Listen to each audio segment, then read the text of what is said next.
L'Éternel, l'Éternel Dieu est pour moi un abri sûr. L'Éternel, l'Éternel Dieu est pour moi un abri sûr. Un abri sûr, un abri sûr, un abri sûr, un abri sûr. Est-ce que tu peux chanter Dieu ce matin? Il est l'abri sûr.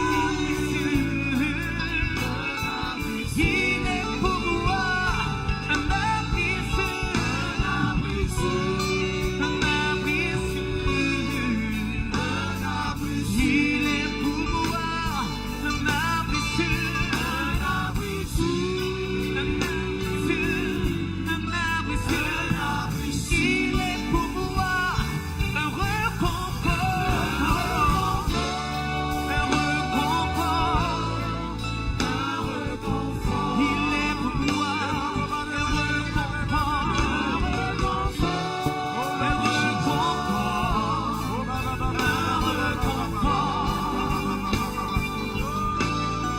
L'Éternel, l'Éternel Dieu est pour moi un abri sûr.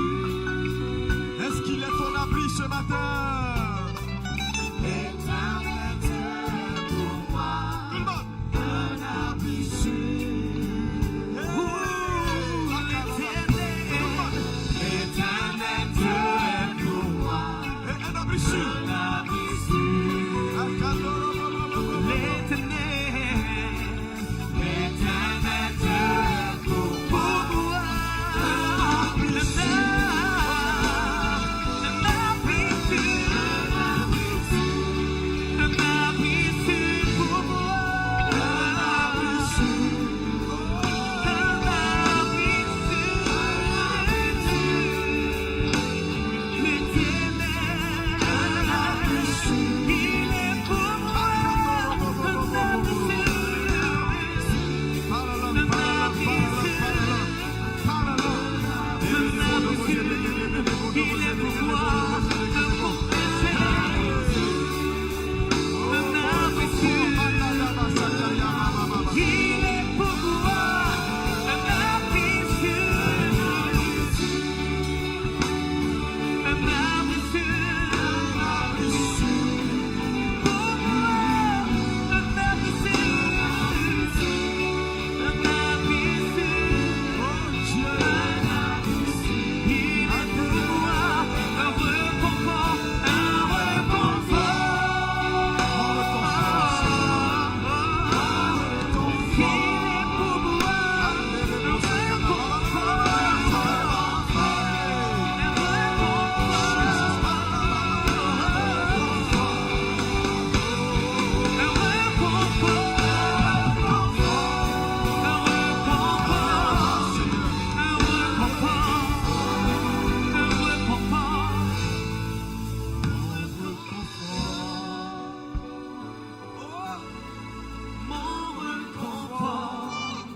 Quand rien ne va, Seigneur, c'est toi mon réconfort.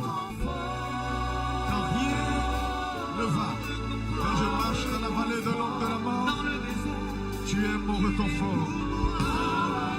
Seigneur, ce matin, sois le réconfort de ton église. Makata pama masakaya baba baba baba baba.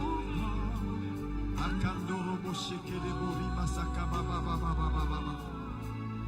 Mon réconfort. Est-ce que tu peux chanter mon réconfort, tout le monde? Mon réconfort. Je veux entendre ta voix. Je veux entendre ta voix. Mon réconfort.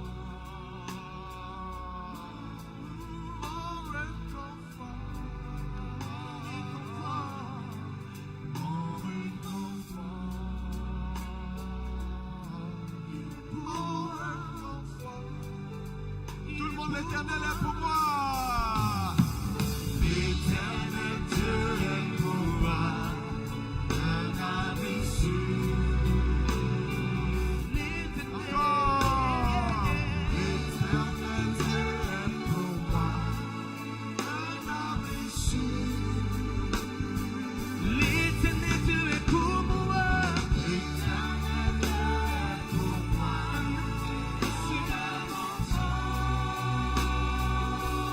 il est pour moi mon réconfort.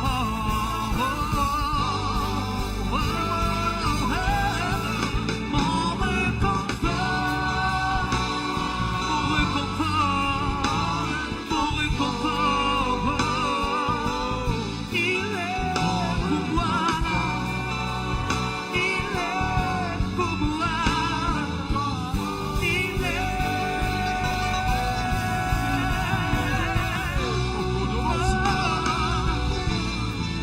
mon réconfort, il est pour moi, mon réconfort, mon réconfort. Seigneur, nous te bénissons, nous t'exaltons ce matin parce que tu es l'abri sûr, le réconfort. Oh, alléluia.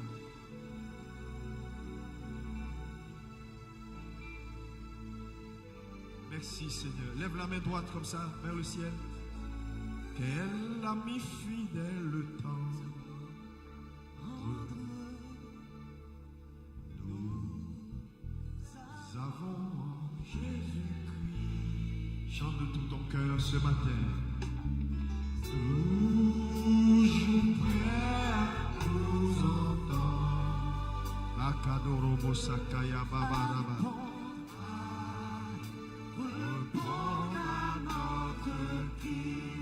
Est-ce que tu peux chanter à l'ami fidèle?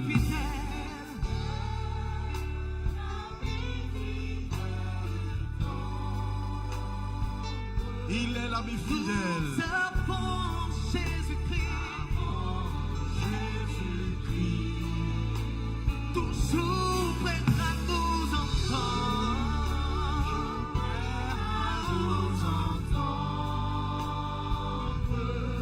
à répondre à notre qui connaît nos défaillances, connaît nos défaillances, non c'est de chaque jour, chaque jour, c'est ferme, c'est exigeant,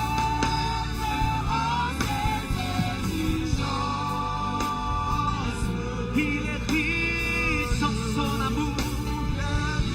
Oh, il connaît nos défaillances.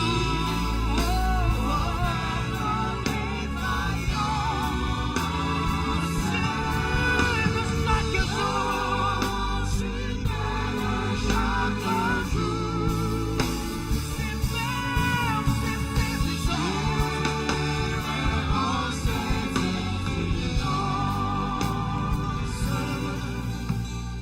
il est riche en son amour. Est-ce qu'on peut acclamer l'ami fidèle? Est-ce qu'on peut acclamer plus fort l'ami fidèle? Alléluia, Jésus, l'ami fidèle. alléluia. Hey! Anda ba ba ba ba ba ba, sakala ba ba ba ba ba ba. Oh, oh, oh. Anda ba ba ba ba ba ba ba, shakaya ba ba. Jesus, Jesus. Il est son amour. Alléluia, on acclame Jésus. Que Dieu vous bénisse. Veuillez vous asseoir dans sa présence glorieuse. Amen et amen. Qui est béni d'être dans sa présence? C'est que béni acclame encore Jésus.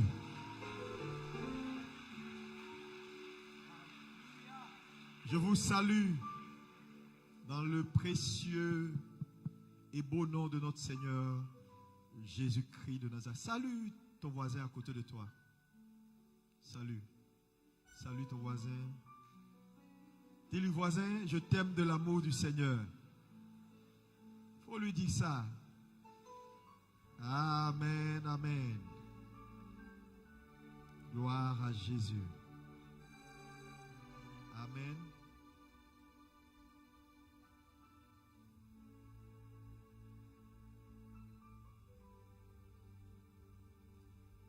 Dis avec moi, merci Jésus.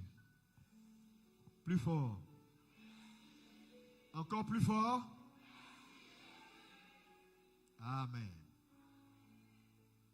Ce matin, nous voulons lui donner toute la gloire. Je veux saluer chacun d'entre vous et remercier Dieu pour l'opportunité d'être encore dans sa présence.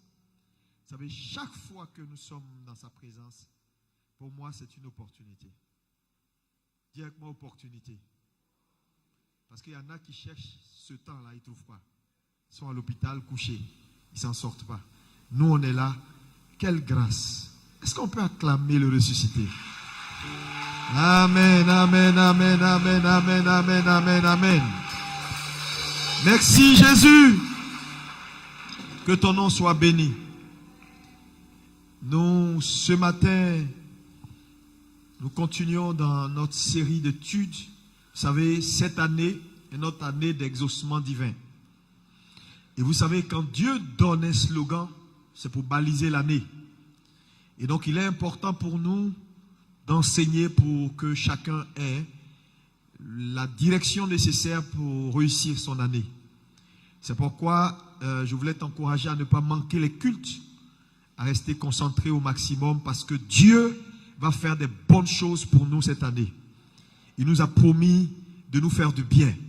Il a promis des bonnes nouvelles. Dis avec moi, bonnes nouvelles. Les bonnes nouvelles viendront de partout. Et je sens que certaines personnes ont déjà des bonnes nouvelles. Et tu es le prochain sur la liste. Si c'est toi, je veux attendre ton acclamation et tes cris de joie. Année de bonnes nouvelles. Dieu va t'exaucer et tu vas danser sans musique. Tu sais, tu vas quitter ici, faire comme ça jusque là. Sans musique. Tellement tu seras content. Il faut croire en Dieu, je vous dis. Dieu fait du bien. Et nous ne sommes qu'en janvier. Déjà, j'ai vu des miracles. Plusieurs frères sont venus me voir pour dire, pasteur, miracle, miracle, miracle. Tout à l'heure, quelqu'un est entré dans mon bureau après le premier culte. Il dit, pasteur, je ne sais pas, André, il y a beaucoup de miracles au premier. Il dit, pasteur, tu vois ce que Dieu a fait? Et puis, je ne te dirai pas la suite. Mais c'est extraordinaire. Dis amen. Tu es le prochain sur la liste. J'ai dit, tu es le prochain. À rendre ton témoignage ici. Les premiers mariages qui vont commencer, tu es la prochaine, le prochain au nom de Jésus. Dis, c'est moi, c'est moi, c'est moi, c'est moi, c'est moi. Alléluia. Que Dieu vous bénisse. Et donc, nous avons commencé à enseigner. Je ne sais pas où ça va nous envoyer. Parce qu'on a tellement de choses sur la foi, sur comprendre le principe de la propriété, des choses comme ça qu'on n'a même pas encore fini. Et nous sommes là, Dieu nous parle de 7 résolutions ou 7 attitudes à développer. Pourquoi? Pour un exaucement divin. 7 attitudes à développer. Vous savez, pour que Dieu fasse certaines choses, tu as besoin, toi, de faire certaines choses. Et ces enseignements que nous sommes en train de voir, c'est pour aider chacun à avoir la bonne attitude afin que tout ce que tu vas demander à Dieu cette année 2019, que tu puisses l'expérimenter, matérialiser cela au nom de Jésus. Tes années vont se suivre, elles ne vont pas se ressembler au nom de Jésus. Cette année, je déclare que c'est une année différente au nom de Jésus. Alléluia. Merci Seigneur. Et donc, la première attitude que nous avons vue dimanche dernier, c'était quoi? C'était développer son focus. Dis à ton voisin, développe ta concentration. Dis ça plus fort. Développe ta concentration ou développe ton focus. C'est très important. C'est la première attitude à développer cette année si tu veux voir Dieu t'exaucer. Amen. Et nous avons fait quelques commentaires que je voulais porter à ton attention, c'est-à-dire résumer un peu ce que nous avons vu dimanche pour pouvoir entrer dans la deuxième partie que nous allons voir ce matin. Nous avons dit ceci, et c'est très important, chaque être humain reçoit chaque jour au moins 30 000 informations qui sollicitent son attention. Quand tu te lèves le matin, il y a au moins 30 000 informations qui te sollicitent. Chaque information veut prendre ton focus. Donc, lorsque vous voyez un homme qui réussit, ça veut dire qu'il a vécu une vie sélective. C'est très important. Donc, un homme qui n'est pas sélectif est un homme qui ne peut pas réussir sa vie parce qu'il est sollicité de toutes parts. Alléluia. Et nous avons dit donc que si vous voulez voir Dieu vous exaucer, il est important pour vous d'être focus. Focus, concentré sur les objectifs que Dieu vous assigne, parce qu'en réalité, Dieu n'exauce pas quelqu'un qui n'est pas focus. C'est pourquoi la Bible pouvait dire qu'un homme qui n'a pas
suivre. Alléluia. Pour certains, c'est se marier. Pour d'autres, c'est avoir du travail. Pour d'autres, c'est être plus proche du Seigneur. Mais le focus global sur lequel Dieu nous attend, c'est lui-même. Dieu veut que nous soyons plus proches de lui que jamais nous n'avons été depuis toutes ces années. Est-ce que quelqu'un peut me dire amen à cet objectif? Et nous avons dit aussi, en tant qu'Église, nous nous sommes fixés comme objectif majeur cette année, l'évangélisation. Lorsqu'on parle de l'évangélisation, la croissance, alors tout chrétien membre de cette église doit en faire son objectif.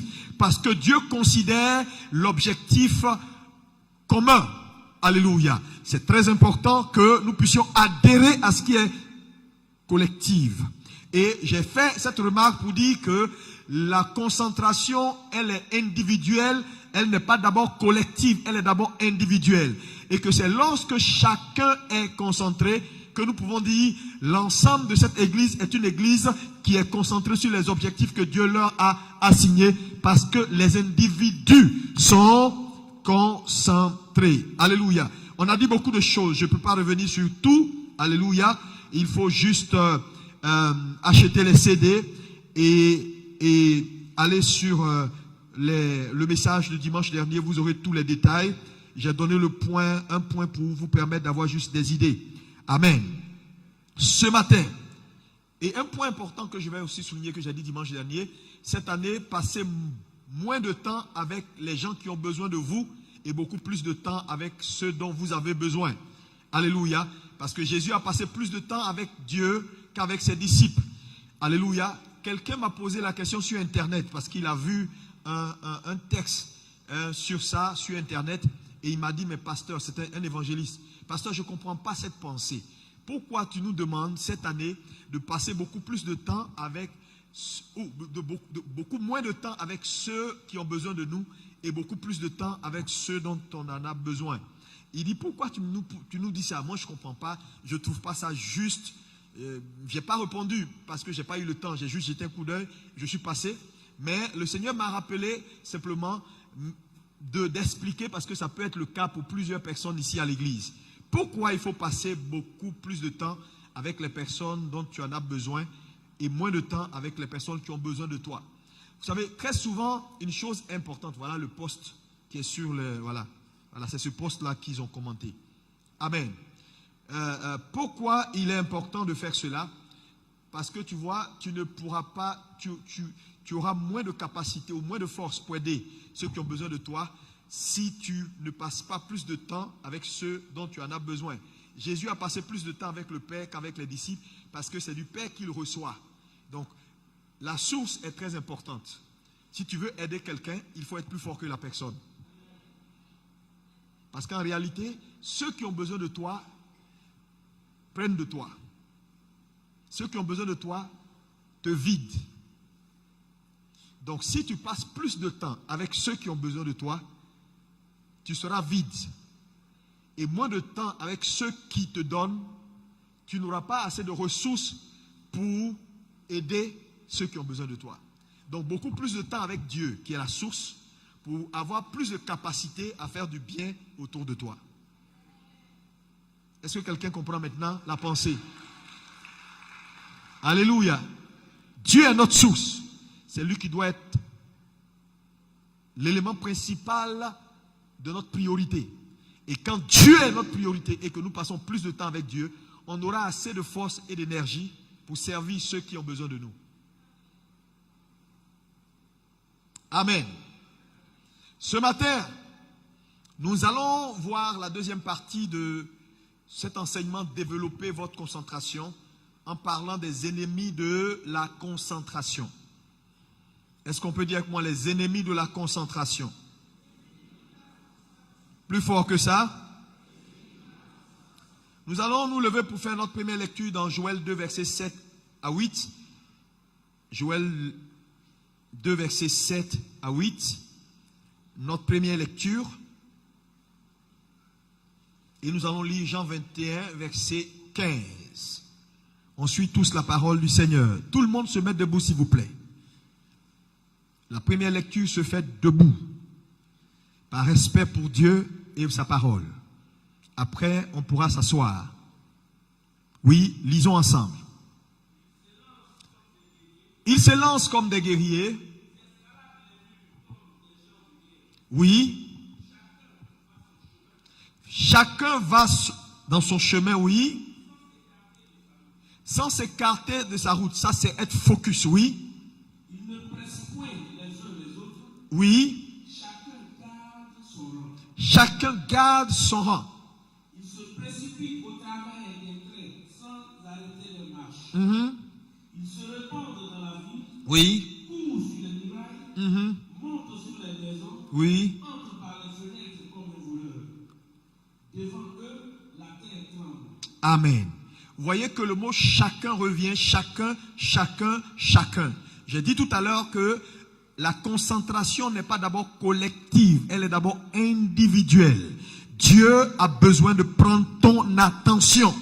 Cette année, ton attention doit être sur Dieu. D'abord, toi en tant qu'individu, pas de façon collective. Maintenant, si chacun décide de mettre son attention sur le Seigneur, alors on pourra dire, cette famille est une famille focus. Alléluia. Donc elle est d'abord individuelle avant d'être collective. Oui, lis-moi le deuxième passage dans Jean 21, verset 15.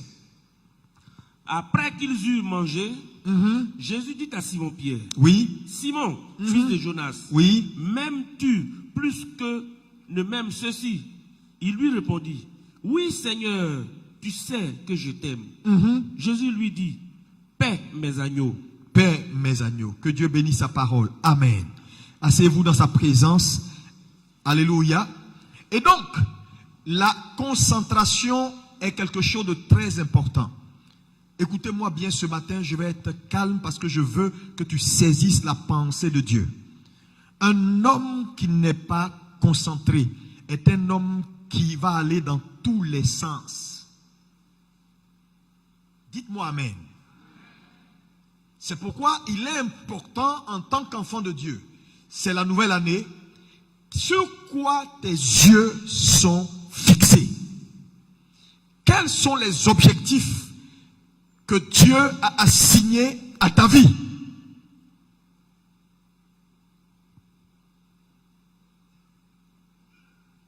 Quels sont les objectifs que Dieu a mis devant toi? Parce que n'oublie pas que Satan également va te présenter des objectifs. C'est très important. Si tu n'as pas encore quelque chose de spécifique, il faut que tu aies quelque chose de spécifique. Regarde ton voisin, dis voisin, qu'est-ce que tu as comme objectif spécifique cette année? Ne poursuis pas plusieurs choses. Tu vas tout rater. Poursuis un. Et quand tu as frappé un, tout va suivre. Dis-moi amen. Si la concentration est aussi importante, ça veut dire que Satan va tout faire pour que tu ne sois pas concentré. Et vous savez, je l'ai dit, que ton ennemi, c'est celui qui fera tout pour fixer tes yeux là où il ne faut pas fixer. C'est celui qui fera tout pour détourner ton regard de ce qui est essentiel. Parce que dès que ton regard n'est plus sur ce qui est essentiel, Satan n'a pas besoin de se fatiguer. Il dit, Simon, Pierre, m'aimes-tu? Il dit, m'aimes-tu? Il revient à la charge, m'aimes-tu? Et Simon était un pécheur. Simon, est-ce que tu m'aimes? Il dit, oui, je t'aime. Il dit, mais en fait, ce que Jésus aurait voulu dire à Simon, si tu m'aimais réellement, tu ne serais pas revenu à tes ambitions. Tu serais resté dans ma vision.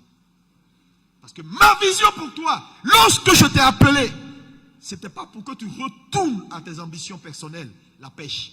C'était que tu puisses paître mes brebis.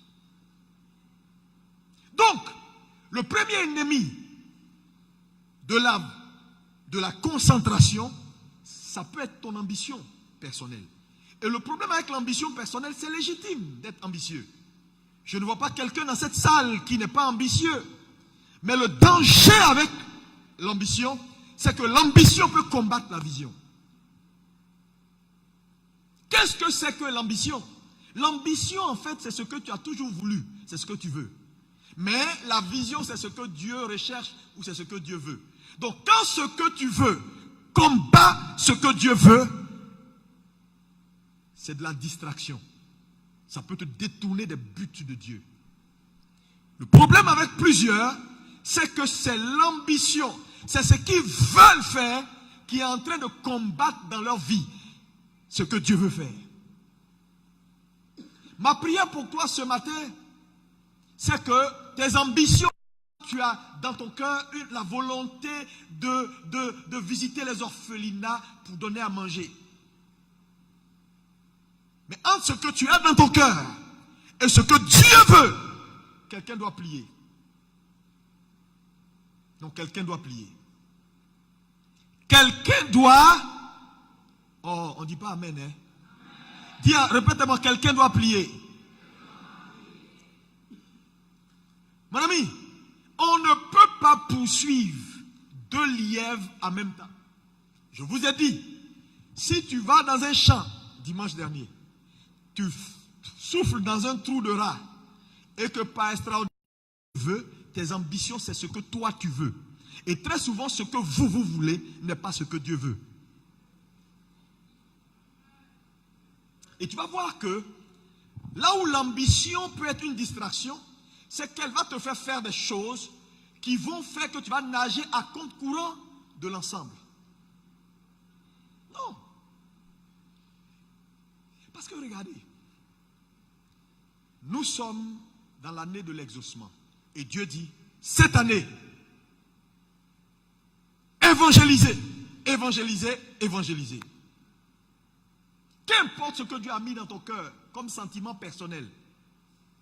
Parce que on peut dire oui, moi c'est vrai, on a dit évangéliser, mais moi je sens que... Non, Dieu me fait sentir ça. Regardez par exemple, dans une école, il y a un programme que l'État ivoirien donne pour dire, cette année, la classe de CP2 va étudier telle leçon, telle leçon, telle leçon, telle formule. L'autre, on verra ça au CE1. Donc, l'État ivoirien donne à une classe le programme de formation. N'est-ce pas? Pour tous les élèves. Toi, tu peux être au CP2. l'État a dit cette année, on étudie 3 leçons, 1, 2, 3, 4. Mais toi, tu as envie d'étudier une autre matière. Approfondir ta connaissance personnelle.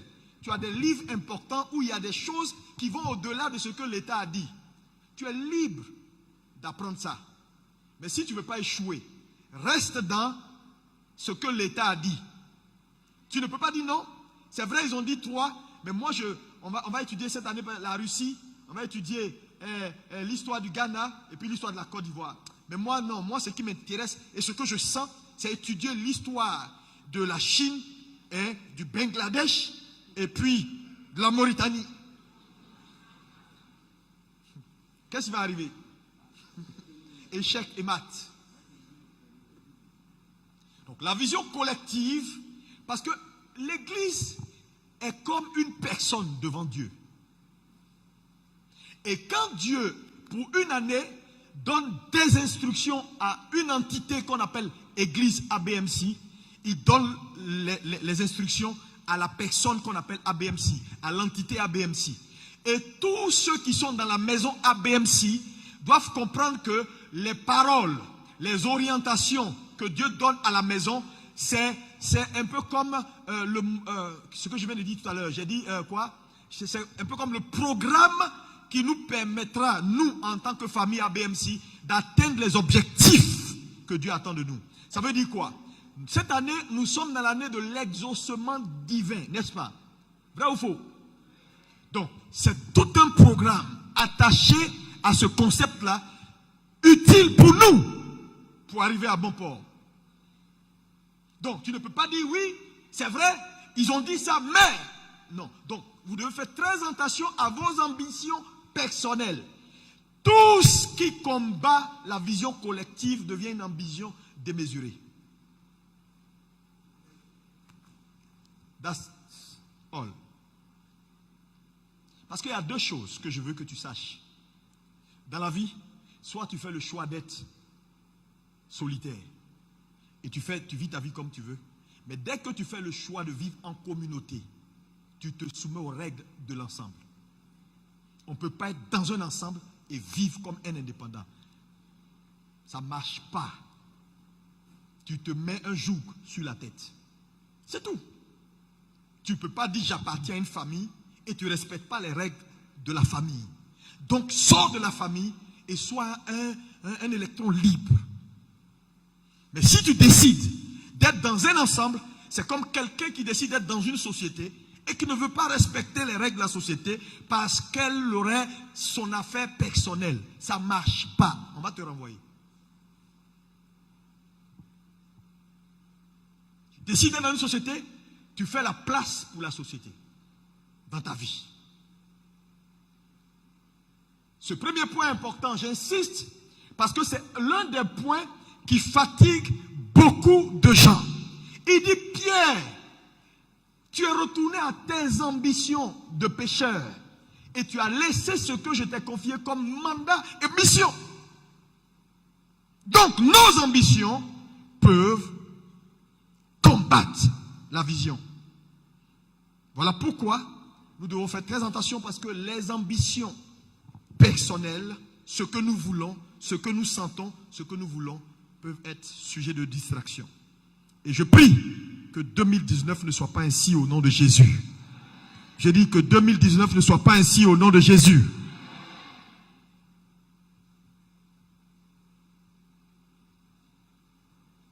C'est comme quelqu'un qui aime bien faire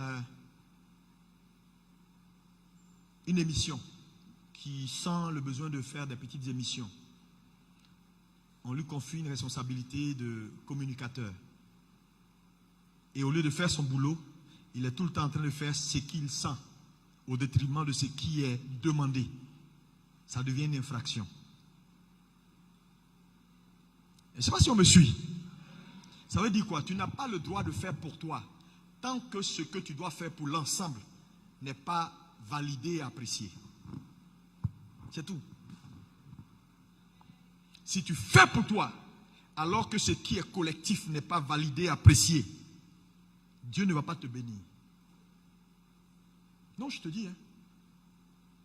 J'espère que tu comprends. on te donne l'église à balayer. L'église est toujours sale, alors que ta maison est propre.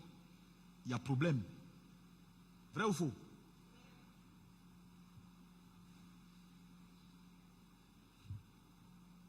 Dieu veut tuer notre ego. Voilà pourquoi ce principe est un principe têtu. Vos ambitions peuvent être un sujet de distraction. C'est pourquoi checkez vos ambitions, checkez vos émotions. Pour ne pas être en train de nager à compte courant. 2019 est l'année où Dieu a décidé de nous faire du bien. Chacun doit regarder à ses motifs, à son cœur. Pour ne pas que le maître lui dise, est-ce que tu m'aimes réellement? Regardez même le mot qu'il a utilisé pour qualifier Pierre. Il dit, est-ce que tu m'aimes? Il est en train de dire à Pierre, quand un homme fait le choix de ses ambitions, il n'aime pas Dieu. Pierre dit, non mais je t'aime. Il dit, tu es sûr? Quand on m'aime là, on ne retourne pas à ses ambitions au détriment de mes ambitions à moi.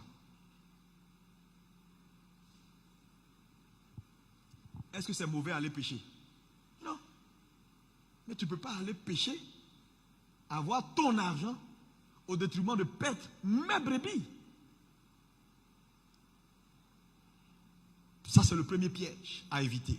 Deuxième piège, deuxième ennemi important de la concentration, c'est ce que j'appelle les mauvaises compagnies. Lorsque nous lisons 1 Corinthiens 15, verset 33, lis-moi ça. Le psaume 1 également, le verset 1. Oui, vas-y rapidement. Qu'est-ce qu'il dit? Ne vous y trompez pas. C'est-à-dire, ne vous y trompez pas. Quand il dit ne vous y trompez pas, ça dit que c'est certain. Il n'y a pas à se séduire. Si ceux qui t'accompagnent ne sont pas les bons, tu seras déconcentré. Le psaume 1, verset 1. Heureux l'homme qui ne marche pas selon le conseil Qui ne marche pas selon le conseil des méchants. Oui. Qui ne s'arrête pas sur la voie des pécheurs. Il ne marche pas, il ne s'arrête pas. Et il ne s'assied pas en compagnie des moqueurs. 3 étapes. Il ne marche pas, il ne s'arrête pas et il ne s'assoit pas. Ça veut dire que ça va plus loin que ce que vous pensez. Parce qu'il y a des gens qui vont te dire non, non, non, c'est vrai, c'est quelqu'un avec qui je ne suis pas vraiment ami, mais de temps en temps. Non, il n'y a pas de temps en temps. Il ne marche pas, il ne s'arrête pas